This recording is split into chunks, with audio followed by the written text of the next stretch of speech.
Hey everyone, in this video, I'm going to show you on how you can see or view the QR code on your Revolut application.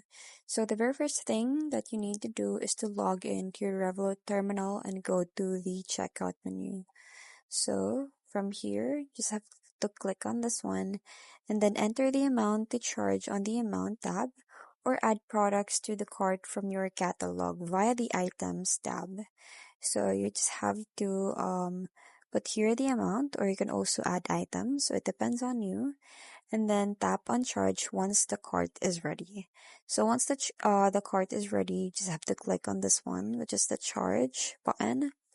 And then once you click on that, optionally your customer can add a tip, and then tap continue when ready.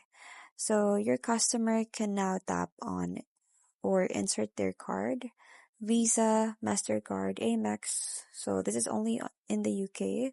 So use Revolut Pay on their digital wallet.